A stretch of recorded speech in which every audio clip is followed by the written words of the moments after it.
তাওয়ায় pizza বানানো এত সহজ যে কেউ চাইলে বানাতে পারবে। মাত্র 10 মিনিটে পিৎজা বানানোর দুনিয়ার সবথেকে সহজ রেসিপিটা আজকে শেয়ার করছি। তো পিৎজা বানানোর জন্য প্রথমেই হচ্ছে ময়দার গোলাটা রেডি করে নিব। এজন্য একটা বাটিতে হাফ কাপ নিচ্ছি কুসুম গরম দুধ, সাথে 1 চামচের মতো ইস্ট দিয়ে একটু নেড়েচেড়ে মিশিয়ে দিচ্ছি, আর 2 টেবিল চামচের মতো চিনি দিয়ে দিচ্ছি, পরিমাণ মতো লবণ দিয়ে দিচ্ছি, আর একটা ডিম ভেঙে দিয়ে দিচ্ছি, 2 টেবিল চামচ তেল দিয়ে দিচ্ছি, আর এখানে 1.5 কাপের মতো ময়দা দিয়ে দিচ্ছি, 1.5 টেবিল চামচের মতো গুঁড়ো দুধ দিয়ে দিচ্ছি। এবার হচ্ছে সব কিছু একসাথে মাখিয়ে পিৎজার জন্য একটা সফট ডো বানিয়ে নিব।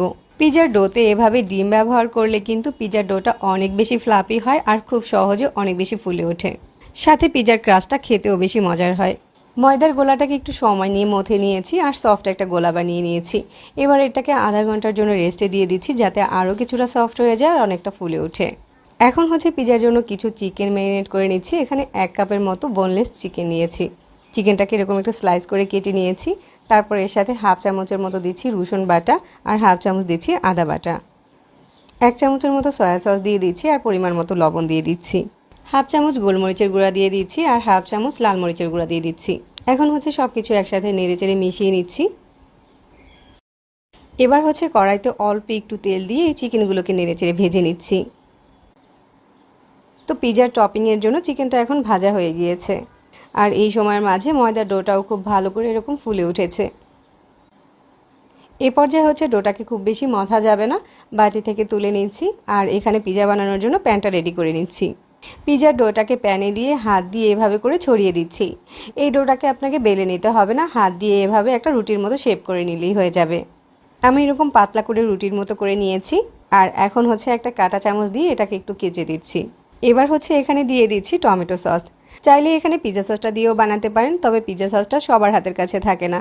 তাছাড়া টমেটো সসটা দিয়ে বানালে সময়ও অনেক কম লাগে। এভাবে করে টমেটো সসটা লাগিয়ে নেওয়ার পর উপর দিয়ে গ্রেট করা মোজারেলা চিজ দিয়ে দিচ্ছি। তারপর হচ্ছে ভেজে রাখা চিকেনগুলোকে দিয়ে দিচ্ছি। চিজ আপনার পছন্দ অনুযায়ী বাড়িয়ে বা কমিয়ে দিতে পারেন। উপর দিয়ে আবারও চিজ দিয়ে দিচ্ছি। এখন হচ্ছে উপরে কিছু ক্যাপসিকামের স্লাইস দিয়ে দিচ্ছি আর কিছু কাঁচামরিচ কুচি দিয়ে দিচ্ছি, কয়েক টুকরা পেঁয়াজের পাপড়ি দিয়ে দিচ্ছি। তবে ক্যাপসিকাম আর এগুলো হচ্ছে একেবারেই অপশনাল, শুধুমাত্র পিৎজাটাকে সাজিয়ে নেওয়ার জন্য দিয়ে দিচ্ছি। এবার হচ্ছে এখানে কিছু অরিগানোর গুঁড়ো দিয়ে দিচ্ছি আর কিছু চিলি ফ্লেক্স দিয়ে দিচ্ছি। এখানে অরিগানোর গুঁড়োটাও অপশনাল, হাতের কাছে থাকলে দিবেন আর না থাকলে স্কিপ করতে পারবেন। তো পিৎজাটা সাজানো হয়ে গিয়েছে। এবার এই তাওয়াটাকে চুলায় বসিয়ে দিচ্ছি আর ঢাকনা দিয়ে ঢেকে দিচ্ছি। চুলার আঁচটাকে একদম লো করে দিচ্ছি। একদম অল্প আছে পিৎজাটাকে বেক করতে হবে, না হয় কিন্তু ভিতর থেকে কাঁচা থেকে যাবে।